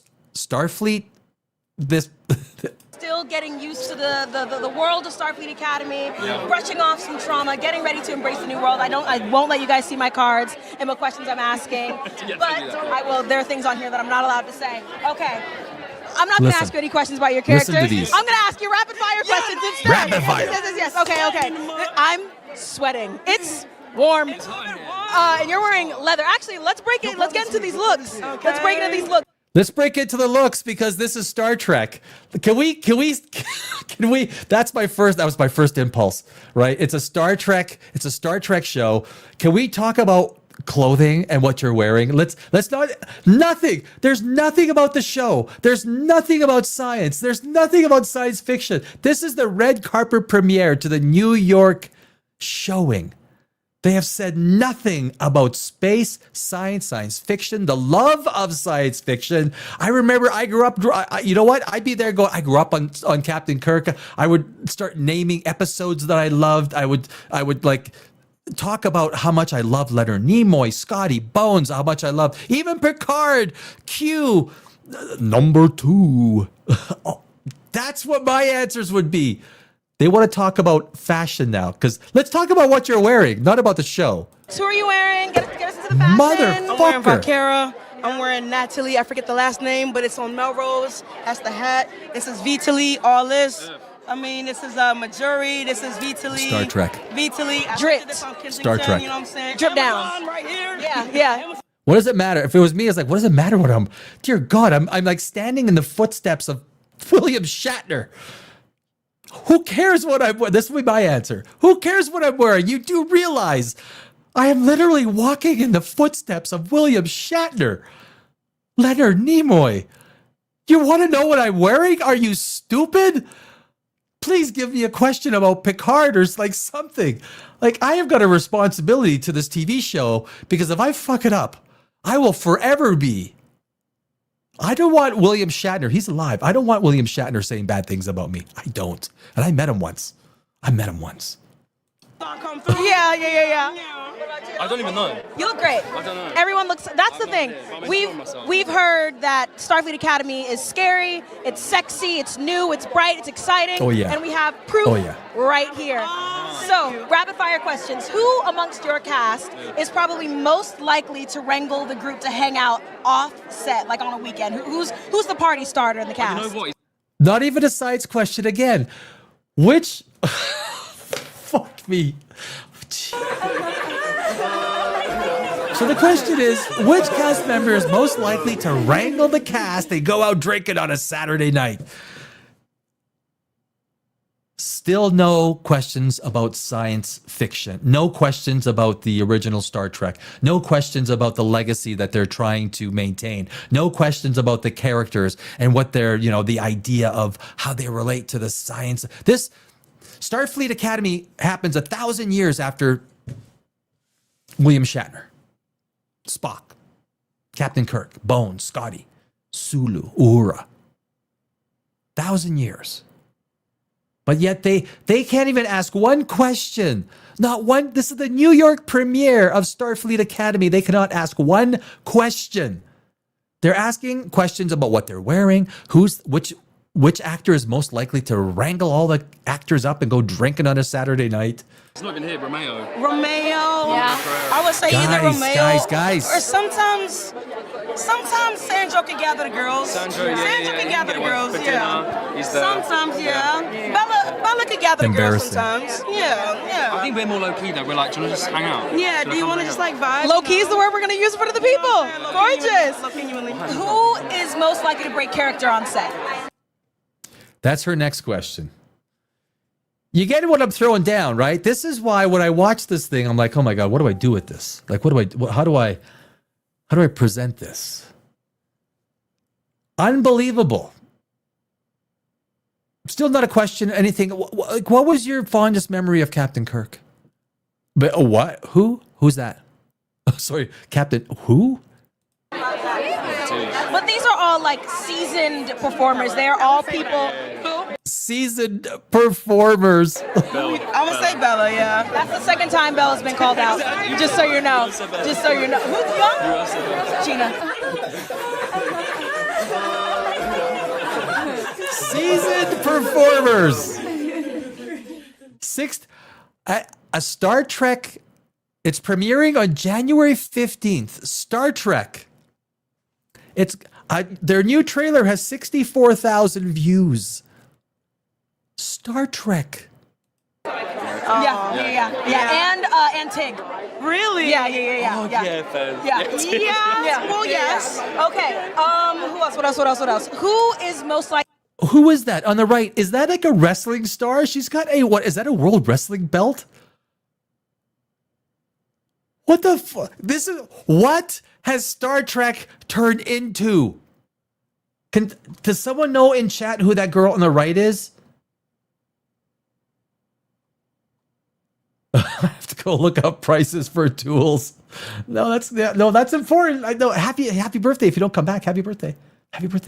If you guys know who that girl is on the right, this is the premiere of Star Trek. She's walking out with looks like a WWE belt. Looks like a wrestling belt, right, Tracker? This is Star Trek. I'm like, we've just watched these stupid, asinine, dumbass, fucknut questions. Not one question about science fiction, the old cast, Picard, Spock, nothing. And now we've got a freaking wrestler standing in front of Star. Could you now imagine Gene Roddenberry? It's Xena Space Warrior Princess. Yeah. I don't know what it is, Disco. I don't know what it is. Could you imagine Gene Roddenberry coming alive going, what is this? What is this? Gene, this is your creation. I present to you Star Trek, Starfleet Academy.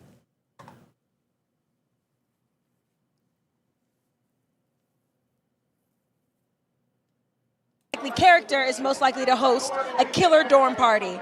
Who's gathered everybody together? Wrestler. She's a wrestler. She's got to be a wrestler. She has to be. If Durham's hosting, then everyone's getting drunk. Yes. Okay. And it's like a big mosh, big party. Yeah. I think you're just most likely to invite everyone around. Yeah, I'm most likely to have a sleepover or something. So yeah. I think Now we're talking about sleepovers. our Uhura and Sam have a lot in common. They're linguists. They are brilliant black women in Trek. So brilliant black women. I didn't know we were counting. Okay, I didn't know we were counting. I didn't know it had to turn into another race thing. It just has to turn into another fucking race thing, right? It always has to, in some way. Why does it has to devolve? Not one question about science freaking fiction. Not one question. But you got to devolve it into you got to devolve it into a race thing. I am the 6th female black Uhura that's played inside a starship that has more than 4 people on board the bridge. Fuck off. It's just about the story. We don't care. It doesn't matter, for fuck's sakes. It doesn't matter. Talks. Very exciting. We have George in the middle of this Trek Oreo. It's very exciting. It's very exciting. Oreo. It's an Oreo thing. Look at this smile. Look at this guy. Look. Okay. Well, I know what you're saying. Danny, give us the full screen, motherfucker. Oh, no, not that one. There we go.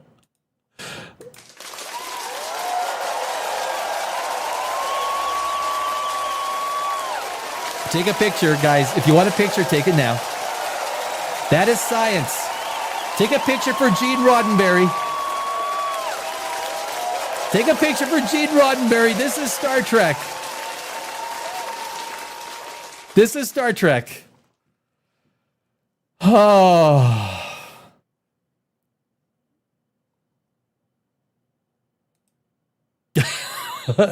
Guys, look.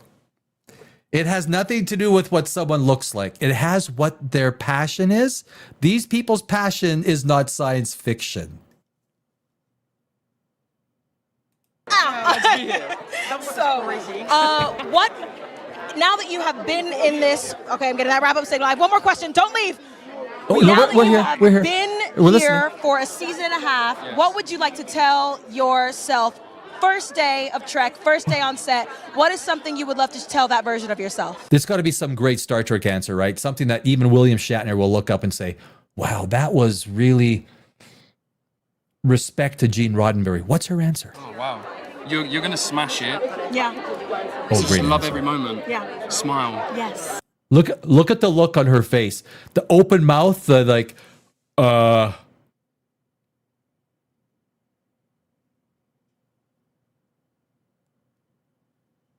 what?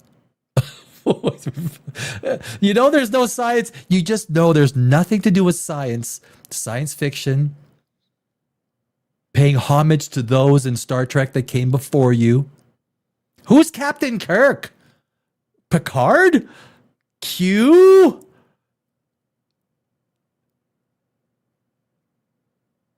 Enjoy it, and you know what? Everyone else is in need of a compliment. Everyone's in the same position, so be the one to give that love. I love that. Initiate the love. Yes. Initiate the love. That's very science. Because it'll return back to you. Yes. Chris? Oh, she's still really thinking. good. I would say probably, I would tell that, you know what? I would tell myself 2 things. I would say, number 1, your instincts are correct. There's no incorrect thing, but your instincts.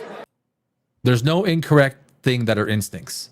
Did you write that down? There's no incorrect things that are instincts. She had to think on that one. That was probably inspired by Spock. Just vibe, twin. Just vibe. Just vibe.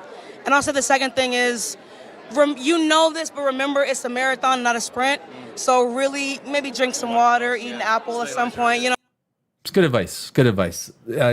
Eat it.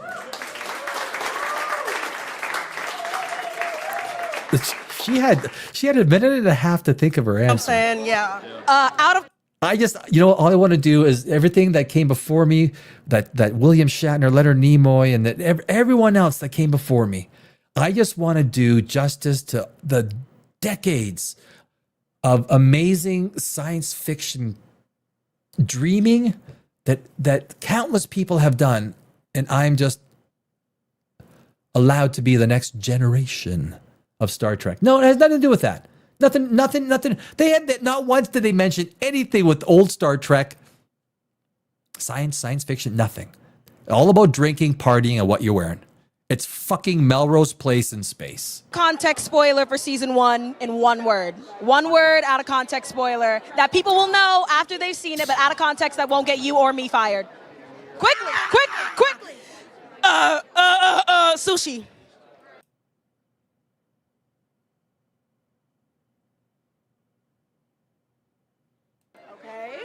Oh, that's good. That's really good. I don't know what they're referencing. Come on, George. Come on. Don't be shy. Oh, I got a song. Back to life, back to reality. That's a good one. Okay, fine. This is Star Trek. Again, this is Star Trek. George, you don't get an answer. Thank you so much for joining me. I love you both. I'll see you in there. Thank you, Mwah, my babies. Can you imagine Captain Kirk and Leonard Nimoy hugging and kissing? Go, Spock, get in there. Fuck. This is Melrose. This is Melrose Place in space. This will be their acolyte. This will be an utter frickin' disaster. Starfleet Academy will be worse than Section 31, which Michelle Yeoh was paid $12 million. Can you imagine? Michelle is like, you guys are frickin' dumb. I'll do it for $12 million. I will play your stupid. I've read the script. I can't do the script for anything less than $12 million because I'm going to look like a dumbass. Michelle Yeoh is a good actress, right? She's a good actress, Michelle. This is an abomination of Star Trek. Nothing to do with how someone looks. Of course, all the detractors are going to say, oh, it's only because you say that. No, listen to what we just spent listening to. Not one mention of Captain Kirk, the original Star Trek, Gene Roddenberry, all these people, all the movies before, even Chris Pine and Zoe Saldana that came 18 years ago. Nobody. Bye. Goodbye. I love you. Thank you, baby. And here we have. No, it's Oh, so there you go, guys. That is. I had no plans. I had no plans to show this tonight. This was going to be a next week's thing. I thought we'll do it for next week. I went through. Yeah. I went through the whole thing.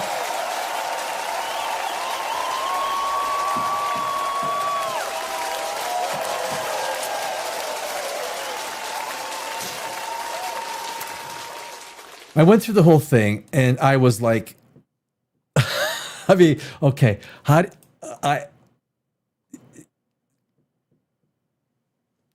you saw it, right? Doggy, she could play a Klingon, I guess. I mean, yes. But she doesn't, right? She plays one of the cadets or something. Disco, I fought in your general direction. Yeah, that's the French. And if you guys, you know what, that movie is worth a watch. The Holy Grail, right? Disco, that movie is worth a watch. Monty Python, I just watched The Life of Brian about 2 months ago. The Life of Brian is worth a watch. It's a Christmas movie. I'm stating it now. Die Hard and Life of Brian are Christmas movies. I'm stating it now. Whew. You seem like you want a little bit of a giggle? Please, Brian. So good, guys.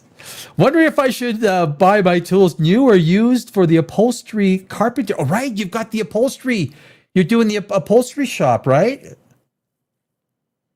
Buy used. I think you got to buy used. You can save a lot of money, right? I mean, I have not. A friend of mine is a general contractor. He tries to buy his stuff used. Tracker 001. Have to remember that phasers do not have a recoil. That is a good point. There's no recoil on a phaser. Fucking good point. I never even thought about that. You have to also think when using. I did a video on lightsabers. Lightsabers. Now, there's many problems. The idea that you can create a lightsaber is kind of asinine. It's impossible. It's impossible. But even if you could, if you didn't have any weight on your lightsaber, because you think about swinging a sword. I actually did 2 years of kendo. Kendo is Japanese sword fighting with the bamboo swords. I actually did a couple of years of kendo. But if you fight with a sword that has no weight, it has zero weight, your ability to move it would dramatically change if it has no inertia, right? No momentum. It becomes a zero weight weapon would become incredibly difficult to fight with. Speaking of recoil, these people are allowed to vote too. I know. Shit. Yeah, I know. They are allowed to vote. Oh, I got an empty wine glass. Oh, my wine is way over there. Oh, it's okay. It is. You must be like this smart to vote. You need to do an IQ test to vote. Is that disco? Is that what we got? I think we got to do that, right? Something. Like we just can't. Garbage. You garbage. Garbage. All right, I'm losing my mini brain cells watching. I know, we all did. Well, actually, that's comedy. That's just called pure comedy. Doggy! More sophistication in high school drama club. It's true. I did 3 years, grade 7, 8, 9. I was the highest placing student in drama club, in drama class. 7, 8, 9. I was also in math. Mathematics was like, I was a weird kid. Like my brain is weird. I think I'm weird. And I take that, I take that, that's a compliment, I think. Disco Joe, if you combine all their intelligence together, it will be equivalent to a bag of hammers. In weight? Yeah, I think the point is it wouldn't be, it's obvious. Science is not part of their passion. I've always, and this is what, look, as a science writer, science fiction screenwriter, I write science fiction, horror, and fantasy. I spent 20 years in Los Angeles, so I got a little bit of understanding. The people that wrote some of the best science fiction, or the people that I know that we talked, were science fiction enthusiasts. Some of them did some pretty amazing things within the business. All pushed out for people like this who have no desire. So they've taken science fiction, the best science fiction concepts, and they've turned them into Melrose Place. They've turned them into little social Melrose Place. I mean, how else do you describe it? It's ridiculous, right? It's all DEI. It's not merit based. The worst thing, the biggest enemy to DEI is a merit-based system. Because all of a sudden, when you just can't use simple things to define people and you have to use actual merit-based ways, you're screwed. Merit is what differentiates the good from the bad, right? Where can I find some of your work to read? It's actually not, so if you Google Danny Alex and screenwriter, you can see a whole bunch of you can see all my awards online. Like it's all well documented in a number of different websites. Typically, you don't put your screenplays out there, even though I do have a register with the Library of Congress. You will only see screenplays. So if you go, let's say Alien, the first Alien, and you do Alien PDF screenplay, because it's already been made. You can find a lot of these screenplays that have already been made. Screenplays that have not been made because of issues dealing with copyright and all these other things are typically not available except to very specific industry people. So that's kind of the, but you can Google my name, Danny Alex, and screenwriter, and you will see all these websites that will show the awards that I've won for my screenplays all over the world. And some of these film festivals are very big. Like some film festivals have upwards of 2,000 entries. And when you win them, as a screenwriter, when you win them, I am always blown away. Like, holy shit. I didn't just win best horror, I won best screenplay. Right? I mean, that is, there is no, hey man, I'm going to head out for the night. Thank you very much for all the birthday wishes. Creative, happy birthday tomorrow. Stay safe because I do want to see you on Monday or Tuesday or whenever you come back next. So please play safe. Happy 43rd birthday. And good luck with the tools. Good luck with the tools, my friend.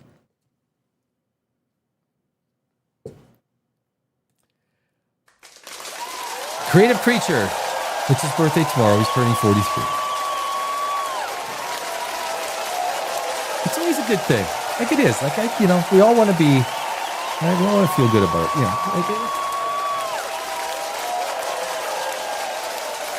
Happy B-Day. Doggy throws it out there, bro. Thanks. Will do. See you, Creature. See you, Creative.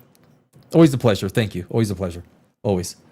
So, but yeah, I know, look, there is plenty of web people out there, everywhere from, what are the guys, what's the guy's name? Nerdrotic? He's actually pretty good. I actually give him kudos. He is a comic expert. I couldn't hold a candle to him. The guy is such a freaking comic. I don't even know where he gets the time to watch all these freaking shows. I don't know. But he knows them. He's pretty aggressive in some areas where maybe I wouldn't be as aggressive, but I wouldn't not agree. I think he puts out some good stuff. I think we all know. Thank you. You all have a great weekend. Yeah, you too, Creative. You bet, bro. Cheers. I think we all know that was a critical drinker. What are your thoughts on Elon Musk's plan for Mars this year? Well, look, my plans, my thoughts are that it's going to end up in death. So this year, though, he's planning to send uncrewed ships, right? Spaceships, because this is a time where it's optimal to send ships to Mars, right? So I do think he will send ships. He will send them, probably a couple, at least a couple, right? Disco, I think. Do you think? At least 2 starships? You got to send the ships to try and get the trajectory right? You got to get it... You got to understand what all the different factors are, and then trying to land Starship, you got to try and land it on Mars. 60% of all Mars landings result in failure. That's a bad one, Disco. Dude, like that's a bad one, right? 60% of all landings result in death, crash, boom. So I do think the first group of people that go to Mars are dead. It's so terrible. We did it on, when did we do it? Yesterday, I think, didn't we? I think a show yesterday on the Mars land. Like the Wednesday was his plans, and they're pretty well designed plans. Yesterday was how people will die. I basically think the first group will die. It's over, like toast, done. Whether it's slow death through radiation and 38% gravity on Mars, and something food. Whether it's some of the life support systems breaks down. Something is going to happen, and it's going to be a reality check that humans do not fare well in space and other planets. Frozen seals, right? What's the temperature in the middle of space? Negative, what is it? It's near 0 Kelvin, right? It's freaking cold out there. There's not much energy in the middle of space. But that's another good point. I mean, that's another good point for sure. It is. It's not. I don't think it's going to look good. I don't think it's good. So, But anyway, I think we're going to leave it at that for tonight, guys. Thank you all very much. Disco Joe, thank you for popping back in. Thank you for the super chat. Thank you, everybody. Happy Christmas. What? Happy birthday to Creative Creature. We are back on Monday, 7 p.m. Eastern, 4 Pacific. We go live 4, sometimes 5 days a week. Thank you, everybody. You always make my, it's always great having, people here that I always learn so much from, and it's always a pleasure. So hopefully we had some fun tonight, Friday night. It's the weekend, guys. So go into the weekend. Exactly, doggy. Everyone have a great weekend. Relax. It's a tough Joe. Make sure you get a new wine cup. I am. I'm going to have another half a glass of wine, my friend. Thank you very much. I will. Thank you. And good night to everybody. And I will see you on Tuesday. Monday. Have a great weekend, guys. Cheers.